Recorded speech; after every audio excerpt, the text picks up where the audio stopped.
Hi everybody, this is Chase with Gazette Online, and the Cat-Griz game is just a couple days away on Saturday. And this year we just really wanted to give everybody a good semi-accurate prediction of what the outcome might be. It's just so hard because both teams have been so even the last few years, and we really wanted to put some effort into making a good prediction so you know what to expect on Saturday. So what we did was we obtained this complex supercomputer and this football simulation software that will help us to do some real statistical analysis, take a real scientific approach to predicting what might happen between the Bobcats and the Grizzlies. So what we did was we modified this software a little bit to put both the Cat and Grizzly rosters in. We gave each player some numerical skill sets based on their statistics this season, and a few things like height, weight, speed, those types of things. And we got them in here so that we can sort of simulate different scenarios that may occur on Saturday. So I'm going to go ahead and fire this thing up. I'm really excited to give you guys a look at some of the tools we've been using.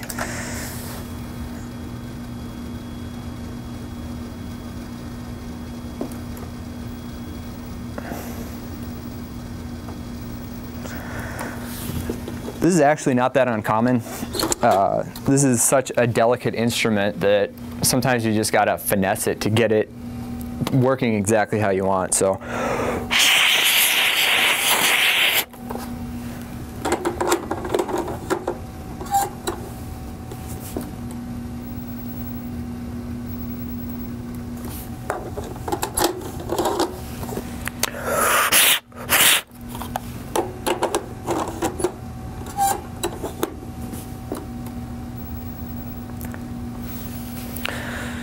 Well, bear with me, folks. I'm going to get this up and running, and we'll get you some predictions for Saturday. Okay, so we finally got it up and running. Our first simulation, we decided to put Jordan Johnson in. He has an ankle injury, but he may or may not play on Saturday. It sounds like he's probably a game time decision. So late here in the fourth quarter, the Bobcats are down 17-10. It looks like they're going to maybe rally back, but here with about 36 seconds left, they do some trick plays here to get down the field. They work out pretty well.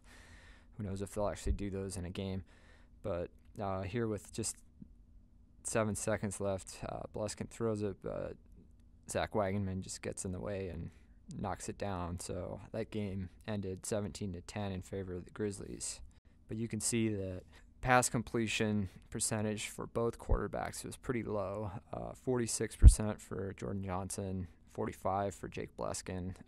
It just wasn't a great offensive game for either team. So for our second simulation, we made a few changes. For starters, we took out Jordan Johnson and put in Shea Smith-McCon, who, if Johnson is not able to start on Saturday, Smith-McCon will be his replacement. So this was another close game, a very defensive game. Late in the game, Bobcats are up 14-10. Grizzlies are trying to put something together, but Jordan Canada fumbles. Fortunately for the Grizzlies, 71 Devin Dietrich picks up the football and through some miracle just runs it all the way down the field and gets a touchdown. One of the limitations I should explain about our software is that if a team scores at the end of the game, they have to do an extra point. And so in this case, they made it, and the final score of that simulation was 17-14 in favor of the Grizzlies.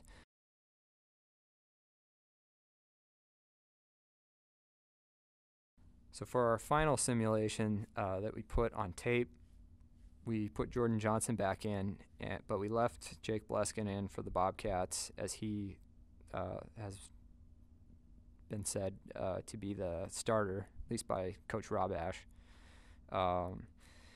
Another close game. This one we made a few changes to the playbooks of each team to just mix things up a little bit, and we made just a couple of little tweaks to the statistics of the quarterbacks.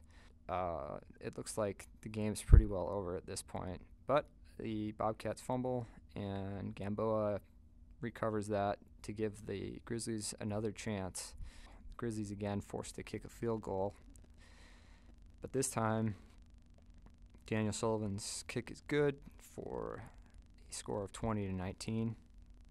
But the Bobcats get a nice kickoff return, and Bleskin's able to connect with Salanoa, who takes it to the 2-yard line. And with just a few seconds left, you think they're going to kick a field goal, but instead, Jake Bleskin's going to just run it into the end zone. The Bobcats had to kick an extra point, which made the final score 26-20 in favor of the Bobcats.